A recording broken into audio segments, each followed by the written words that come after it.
Welcome back to Unsolicited Film Reviews.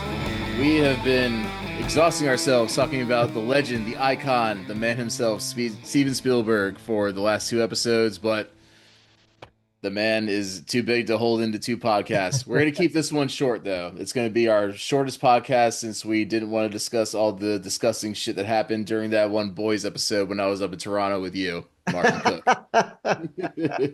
Yeah, I'm Zach Miller. He's Martin Cooke, and we are recording. As always, we like to be honest. We're recording this after our last episode, so it is late into the night, and we're going to be ranking Steven Spielberg's films. A very daunting task, but one that we are willing to undertake for your benefit. Right, Martin? Exactly. We're altruistic here on Unsolicited Film Reviews. All right, so we have 30, technically 33 films to get through. But let's just start with let's just get right into it because we don't have any industry news because we are recording this in the past. We're not going to do box office report. This is very run and gun, and we are going to start out with the fact that neither of us have seen the Spielberg films Always, and neither The Adventures of Tintin. No. So we're not ranking those. Those aren't going to be included. So yeah, and we should also say these are just theatrical release movies. So we didn't include Duel, which was a TV movie, and anything else like that. So that leaves us with 31. And of those, four, only one of us have actually seen. So we'll get into that right away with the very first one, which is coming in at number 31, the BFG, which I haven't seen. For anybody, if you haven't seen our previous two episodes, we go into a lot more detail on these movies, especially some of them, the really big important ones. We'll go into a lot of detail. So this is going to be very brief. BFG, motion capture animation, Roald Dahl adaptation. It was okay, wasn't great. And Zach has never hadn't ranked it. So Then we have Indiana Jones and the Kingdom of the Crystal Skull, which we had both seen, but it garnered 5 points for our algorithm, and because it's a very, very bad movie. Very bad movie, yeah. Then we follow that up with Hook, which just sadly didn't work. Peter Pan type thing. Robin Williams, it's just a shame him and Spielberg didn't make a better movie together. Yep. And we have 1941's one of Spielberg's actually his only attempt at making a straightforward comedy. A lot of his stuff has comedy layered throughout, but just didn't work. It was kind of his counter to Dr. Strangelove, but yeah. Yeah. And then coming in at number 27, West Side Story, the unnecessary remake that nobody asked for. Yep. Then we have Sugarland Express, which I hadn't seen, but you have, and it's at number 26. Yeah. So I had it a bit higher on my list, so it drops down a little bit because Zach didn't award it any points because he hasn't seen it. But it's Spielberg's first theatrical feature film, and it wasn't amazing, but it was decent. So we follow that up with one that Zach had seen, but I had never seen, which is Warhorse, number 25. And again, if I had seen it, probably would have been a little higher on our list. But these ones that only one of us have seen are going to be lower down on the list just because of the way we rank and order these things in award points. Yeah, and if somebody would come and sponsor us, we'd actually have time to sit down and watch all of these movies and really sit down and break them down scene by scene and rank them accordingly. But we don't. So yeah, life goes on. Can't just spend all of our days watching Steven Spielberg movies that don't really have any cultural impact. So then we have The Terminal at 14 points at number 24. And again, Martin was a little higher on this one than I was, but still. Oh, was it? Yeah, neither of us were very high on this, though. Okay. Yeah.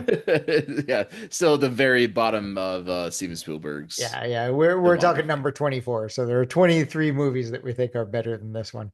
And up at 23 was one that I definitely had a little higher, but Zach has never seen, and that's Ready Player One, one of his more recent ones. So yeah, we probably don't need to tell you how many points because you don't understand our scoring system. We didn't Oh, bother good point. explaining it, but yeah, Ready Player One is actually an enjoyable movie. But yeah, maybe not for everyone. And considering it's the one that you've seen and I haven't seen that ranks the highest, then you definitely have a pretty high opinion of that considering where it stands in our list. Yeah.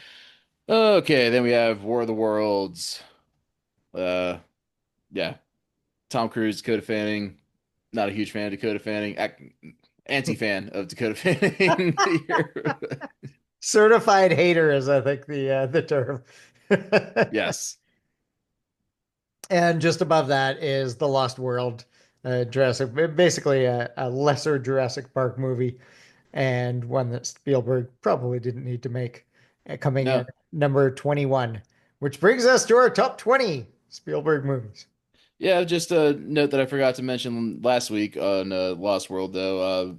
Did have a pretty good part for Vince Vaughn in there. Uh, and the T-Rex rampaging through San Diego was a pretty good set piece. Yeah, yeah, fair enough. Yeah. Then Color Purple, the movie that Spielberg would never be able to make today, nor should he make, and he admits that personally, that deals with a bunch of black women in the 1920 Jim Crow South, Yeah. and definitely not the guy to make that movie, and he's the first to admit that one. Yeah, I did critically acclaimed at the time, but I think in retrospect, has lost a little bit of its luster. So then coming in at number 19, we had AI, artificial intelligence. Spielberg picking up the baton from Stanley Kubrick, who had been uh, trying to think of what to do with this material for about 25 years. And that mash of Spielberg and Kubrick just didn't quite work. It was still interesting, but not great, coming in at 19 for us. And we have the second lowest ranked of the Indiana Jones movies, Indiana Jones and the Temple of Doom. And of course, it's stand out as one of the all-time set pieces in movie history with the rolling boulder behind Indy. No, that's in the very first one. Oh, This was this, it? Okay. this is the one that has them getting out of a plane on a raft, and then the raft like floating down to the mountains, and then flying down the mountains, and Right. basically, and then people ripping guys' hearts out of their bodies while they're still pumping. Saudi ma. No So wonder they got the PG-13 rating out of this because that's not a it's not a very it's not a kids movie. But yeah, Kalima, you are Kalima. the Indiana Jones expert out of the two of us, so yeah. Yes. But yeah, definitely of the original three, definitely the weakest and darkest of the three. Then we had the And Fableman. we have a drink break. Oh yes, we're gonna have a drink break. We're not gonna do the full on drink break that we sometimes do because this is just a shorter bonus episode of rankings. But what are you having right now, Zach? I am just doing a repeat of last week's torpedo juice because it was so Okay. good and refreshing. And if anybody missed last week, I'm just gonna make it real quick. But while I do that, Martin, what are you drinking on right now? I'm just going with a very simple whiskey sour type drink. So you can get this. There's great sour mix you can get. I don't have it with the egg whites or whatever that sometimes people put into whiskey sours, but it's just whiskey, this great sour mix, simple syrup, and I throw a little soda water in there just to cut it up a little bit. Just makes for a nice evening drink. All right. And with this, I'm spearing some mango and oh, knocking out another one of these maraschino cherries. I should be There, done with this jar in there a we couple go. episodes. Another maraschino cherry. Already got some ice in there. Let's see. Got my 100 proof vodka, even though it was supposed to be Damn. jet fuel, I mean torpedo fuel, just grain alcohol mixed with a bunch of very dangerous chemicals that made sailors basically shit their brains out. Yeah. Okay, so doing equal parts. Bam. Those are the drinks. Vodka. You take one shot and you go like this. Make sure you haven't gone blind. And you drink some more. You gotta do something when you're at any moment you could be just disintegrated by a German U-boat. Yep. Got pineapple juice right there, and all equal parts grapefruit juice.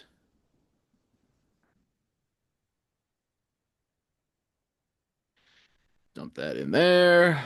Delicious. Bang, there you go. Yeah. Last episode we did this. It was very good. Went down really easy. And same goes for tonight. And I'm Yeah. glad this is gonna be a short episode because I'll probably be slurring here pretty soon.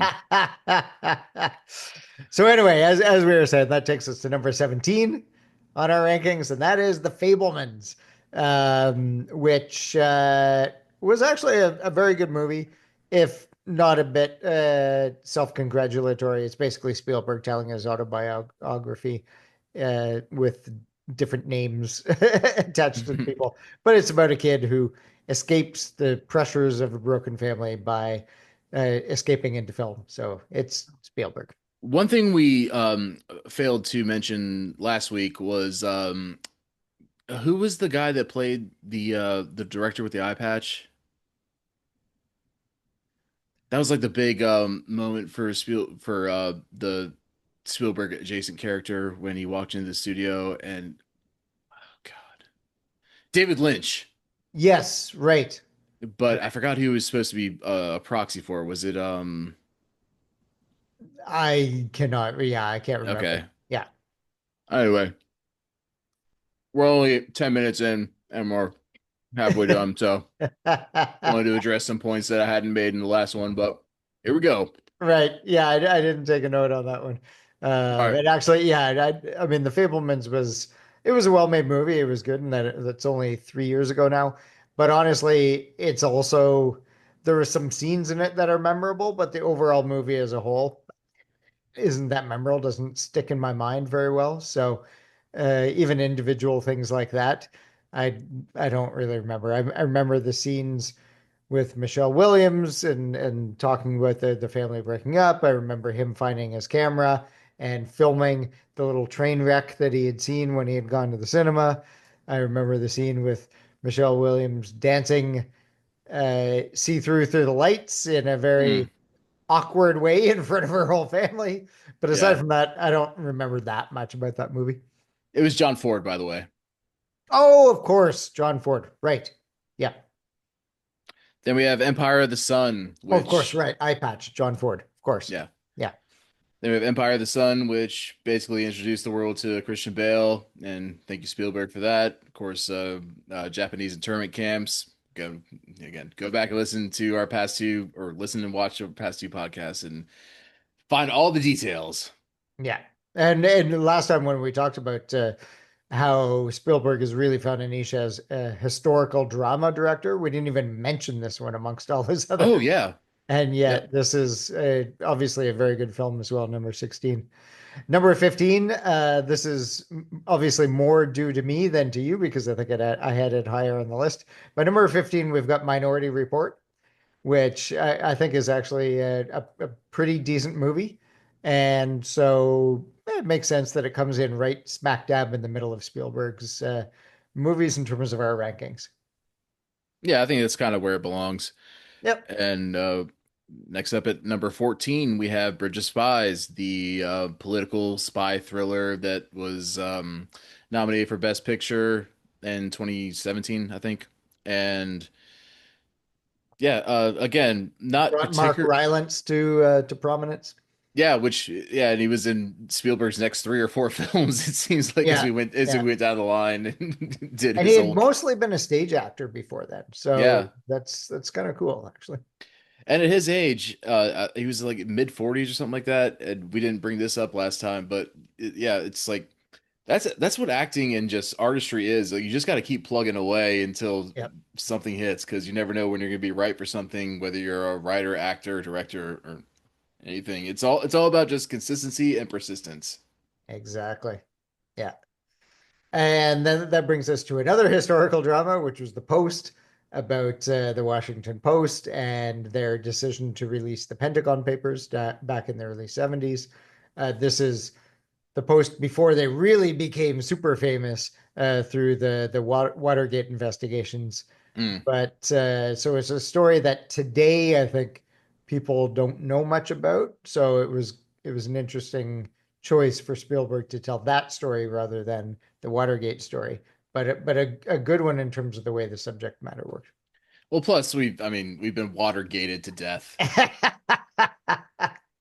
But We've been Watergate waterboarded. Yes. yeah.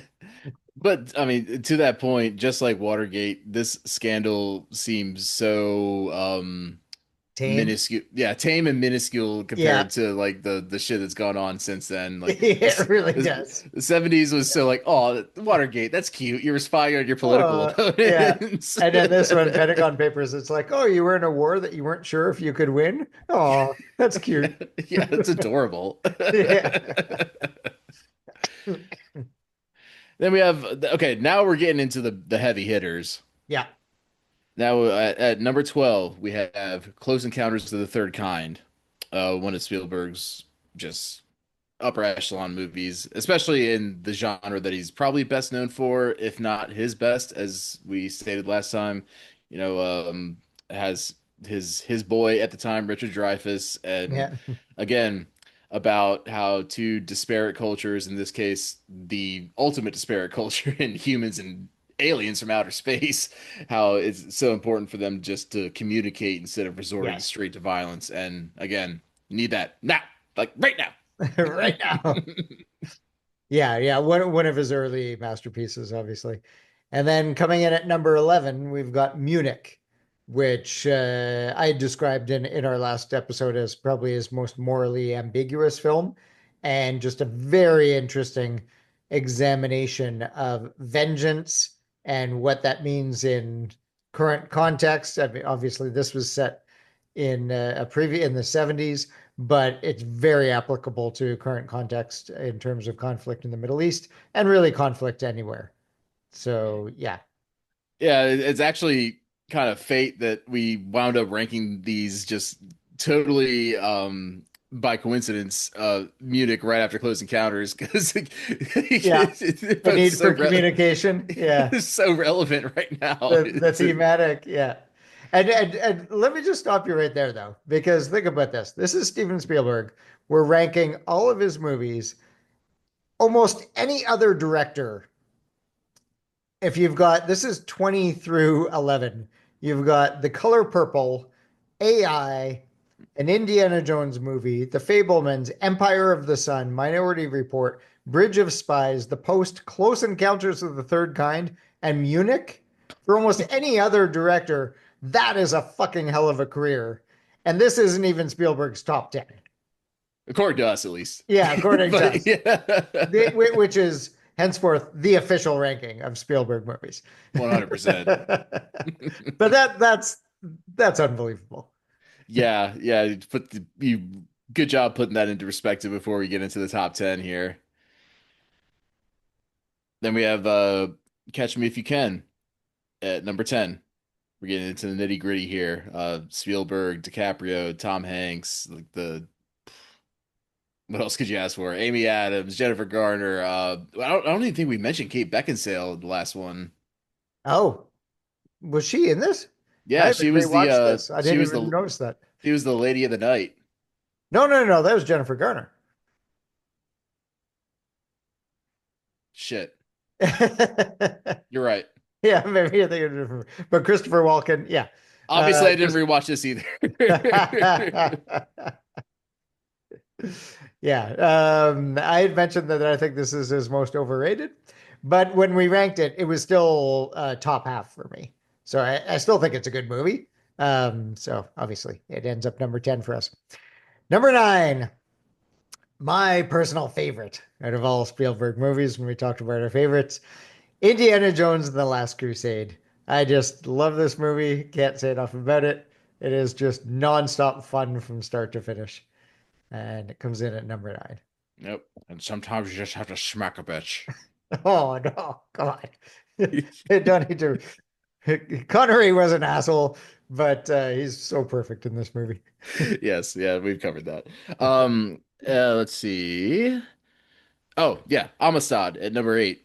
Uh, a lot of publications probably wouldn't rank this one as high, but they're probably not paying attention then Yeah, in that case. they're wrong.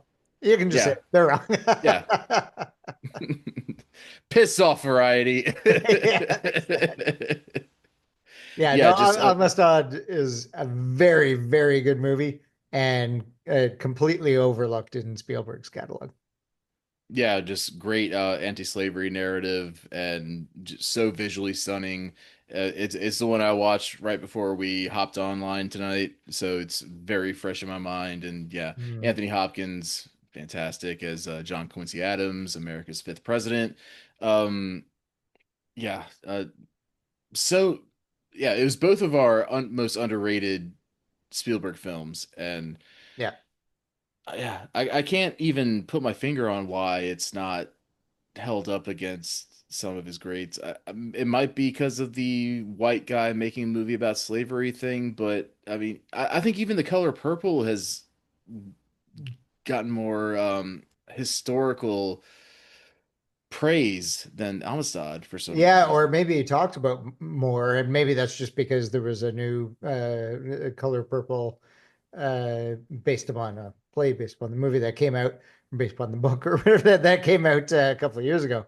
But yeah, this movie just does not get talked about enough. And I think, I'm not even American, I'm Canadian, but I think at its heart, this movie is kind of about what America was about when it was founded, and that is sort of freedom and control. And that's the message of Anthony Hopkins' speech near the end. It's about what it took to form America and how that needs to apply to at that time African American slaves as well. It's just yeah, it's a great movie. Yeah, and another just one last thing that I didn't address last time is John Quincy Adams is low key one of America's greatest presidents. Wow. All right, that's a take because Yeah, again, probably different. A under lot of people probably wouldn't rank him that highly. underrated. Yep. So then at number seven, we have the first Indiana Jones movie, Raiders of the Lost Ark, which 1981 classic. Just that is the one that starts with the big rolling boulder after he's trying to measure and weigh and put the thing in the golden idol, and it's just created a whole different kind of genre of action adventure movies and is just great. Yeah, and even if it maybe didn't create a new genre, it certainly elevated and Fair enough. reinvigorated a genre from the 30s that was just Yes. like cheesy Yeah. and campy. Yeah, you're right. Yeah. Then we have Lincoln at number six. About to get into the top five, so here we go. But yeah, Lincoln again, another historical drama. Probably it was very lauded at the time, but probably underrated as far as his entire catalog goes at this point. Nobody talks about Lincoln as like, oh yeah, Spielberg. First thing you think of is Lincoln. But again, go back and watch us, listen to us, and get a deep dive into Lincoln. Very, very, very good movie. Yeah, excellent movie. It probably didn't do as I mean it did fairly well at the box office, but maybe not as many people saw it as people have seen a lot of his other movies. So it probably isn't the first thing that comes to mind when people think of oh great Spielberg movies, but it is absolutely a great, great Spielberg movie. Yeah, because I think when people saw that, okay, Steven Spielberg's doing a movie about Abraham Lincoln, they're thinking, okay, there's going to be Civil War, Yeah, epic set pieces. We're going to get like Gettysburg, Antietam, all these we're gonna great have Ford's battles. Theater and yeah, Six Yeah, Emperor John Wilkes Travis and all Booth, that. and Yeah, yeah, the whole thing. But no, he made a very specific choice and it worked out, at least artistically, if not, for the masses. yeah. So that brings us to our top five Hmm. Spielberg Hmm. movies. And yes, the first big hit of Spielberg's career, and that is Jaws, which was just, it's obvious going back and watching it again why this set him up, especially in the context of the time, in terms of what movies were. But just watching the way he built tension, the way he was just such a technically brilliant filmmaker at the same time that it imbues all these other things like the famous USS Indianapolis speech in this and other things. It is just a great movie and famous for a reason. Yeah, and with the 50th, the whole reason we did this whole series was because Hmm. 50th anniversary of Jaws was just this past week. And I've seen a lot of like supercuts of celebrities, actors and actresses saying that like this is one of their favorite movies. Top of mind is Emily Blunt. She was being interviewed on the red carpet. I forgot for which movie, but she's like always like super effusive anytime anybody asks her what her favorite movie is. She's like, "Oh, Jaws! It's always Jaws. It's just such a perfect movie." So, Interesting. And yeah, you've got the Jaws thing over your shoulder there behind you. Yeah. yeah, right next to the can of Barbasol that Newman put the dinosaurs in, the baby embryos in. In this next movie. Yep, Jurassic Park. Nice segue. Number four. And I mean, it's Jurassic Park. Like Yeah. it was both Jaws and Jurassic Park were the top grossing movies of all time when they were released. Jaws got surpassed very quickly by Star Wars, and I forget what Jurassic Park got passed by, but Probably Titanic. probably.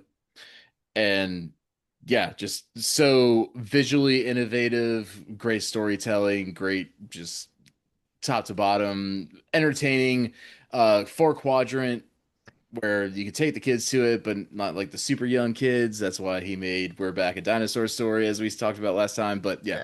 Jurassic Park, dinosaurs on screen that looked realistic and yeah, mind blowing at the time. Yeah, it's so good that you mentioned four quadrant because I think more than anything else that has been Spielberg's strength. Although two of the next three movies at the top of our list won't be four quadrant movies, but that was kind of how he made his career in the beginning, and he is just sort of the master of that. I mean, maybe not every kid, but a lot of kids growing up went through a dinosaur phase. I know I sure as hell did, and to see them on the screen kind of living in front of you was a pretty incredible achievement in film. Yeah, and I know we've explained four quadrant before, but if you're, Right. just Sorry. four quadrant means a movie that's targeted at young and old people, men and women. So a lot of movies, like if you're doing a rom-com, it's probably young women. If you're doing like a Transformers, it's young men, boys, and yada yada yada. But Yeah. there's different. Everybody's like trying to target the audience, and the four quadrant movie is what studios just like salivate over, Yes. like because Yeah. they're so elusive and they always make the most money. Like most Marvel movies are like four quadrant movies, just as an example. Yeah. As was probably the next movie on our list. So we're into the top three now. Coming in number three, E.T. Because E.T. was a movie that appealed to everyone. It could appeal to little kids because it starred little kids, both boys and girls. Obviously, the main character was a boy, but then Drew Barrymore's little kid in there was great. But it had a lot of adult themes in terms of some of the stuff that we've talked about with Spielberg in terms of broken families and divorce. But then it's also, kind of a heartwarming alien story and just an incredible movie at bringing emotion to to the screen in a way that really does tug on your heartstrings, but doesn't ever seem too manipulative Yeah. or sappy somehow. Yeah, that's another thing we didn't really mention in this whole saga is that Spielberg has a way of being sentimental without being sappy or saccharine. Exactly. Yeah. That's a very hard wire to cross. I mean, a high wire to step on. So yeah, Yeah. that's what makes him one of the best. And but our top two are very unlike what you think of when you first think of Spielberg, there's no theme parks for these two movies. There's no roller coaster rides, not a whole lot of merch for No, number two, Saving Private Ryan. they're both set in the same historical time period too. Yep. Yeah, so Saving Private Ryan number two, and he won his second Oscar for this one as director. And yeah, again, not a four quadrant movie at all. Like No. it's not E.T., it's not Jaws, it's not Jurassic Park, but just such a well-made movie. And especially the opening storming of Omaha Beach on D-Day. Yeah, and again, just shows just how incredible Spielberg is, that he's the person who can make something like E.T., a heartwarming tale about a little boy befriending an alien. He's the kind of guy who can make Raiders of the Lost Ark about a thrill-seeking archaeologist adventure, or Catch Me If You Can. And yet he could also make one of the greatest war movies of all time with some of the most incredible and realistic seeming action, war action, battle action that has ever been put on screen. Yeah, and one thing I'm glad we're actually doing this right after our last one because I'm able to bring up a couple of points that I just forgot on the last one. But Yeah. And we were an hour and a half on the last one too, so it's not like we condensed it. yeah, and so Spielberg started out his filmmaking not even career just with his own personal 16 or 8 millimeter handheld cam, making World War II movies with special effects that were just absolutely brilliant, like Yeah. putting little metal plates in the sand and having his friends run across them so that when they stepped on them, it looks like the sand would pop up looking like they were being shot at from behind. It's just like so just absolutely brilliant for such a kid, a Yeah, kid. for a kid who was like 15 or 16 at the time. Yeah. Yeah. Yeah, so he was absolutely born to be what he has become. Yes. And then that brings us to number one. And for both of us, this was the number one film. So no question here. And that is Schindler's List, which is both an incredibly important movie and also just an unbelievably well made and good movie at the same time. So it fits both those criteria. And for a movie to do that is is something on its own.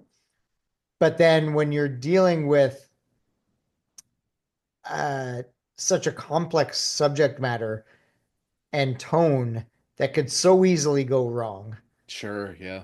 and doesn't, and with a character at its heart in Schindler who is so very flawed and yet is the hero of the story and has a redemption arc.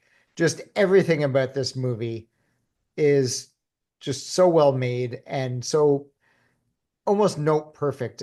When we were going through some of this, and I'm looking back at the history of some of how these movies were made, it's interesting how many different scripts he went through on this movie to get the story exactly right. Mm. It's based on a book called Schindler's Ark by Thomas Kennelly, or I'm not sure how I would pronounce his name, but he took the first pass at the screenplay, and it was way too long, and Mm. involved way too much about all of Schindler's different relationships with women and stuff, and kind of focused on all the wrong things. And then Spielberg brought in some other people and some other people. And then another guy submitted a script, and it was about 115 pages, which, for anybody who doesn't know, the standard usually in Hollywood is about a minute per page. So that would have come in about under an hour. And Spielberg's like, nope, that's Under 2 hours. yeah, sorry, and under 2 hours. Yeah. And Spielberg was like, nope, we need more. That's not enough. We need to focus more on the individual stories of the Jewish people he's helping, and also have his transformation be more gradual. And so Mm. they went back. And so just the attention to detail on not even just the film stuff, but telling that story in such a captivating way Again, just th- this is one of the greatest films of all time, and I think clearly Spielberg's greatest movie. Yeah, and I was surprised that both of us landed at Schindler's List being number one. Hmm. I didn't, well, because we were trying to be somewhat objective. Of Yeah, course, some of our feelings going to be injected into this, but yeah. yeah, I was still surprised that we both landed on this one being number one, considering our actually our lists weren't that disparate. We had some that were like way out of line, which is, I Yeah, mean, it's gonna happen when you have two different people. Like yeah. if you know, one of us could just be talking to a clone of the other if we were just gonna be straight in line with I the other don't one. think we had anything though that were like I had it top 5 or 6 and you had it in the 20s or anything like Yeah, that, like and vice versa. I don't think we had anything like that. I think we were, yeah, in general agreement. But yeah, for looking the at most our part. list, I like our list. Like our Yeah. top 10, I think is a well, obviously it's an incredible top 10 for any filmmaker, but it's a really solid top 10. Oh, it's an incredible top 10 for a podcast as well. Absolutely. And when this gets posted, I'm gonna go ahead and post our individual lists on the website. If you guys want Okay. to go, if you guys want to go check that out and see where we did have our subtle differences. But yeah, for the most part, yeah, this is a good list. I If this came out via like a Variety or whatever, I would or Deadline, I would be like, okay, yeah. Yep. I've seen much worse lists. Absolutely. Yeah. So here you go. All right. Unsolicited Film Reviews bringing you the only authoritative list and ranking of all of Steven Spielberg's movies. We are your Spielberg authority. Yeah, so we will publish this and hope you guys enjoyed. I am Zach Miller. He's Martin Cooke. And we will see you next week on the Unsolicited Film Reviews podcast. We don't have an idea for next week quite yet, but we will be sure to let you know and keep watching us, keep listening to us, and we love you all. Have a good night. Yeah. Bye, everybody.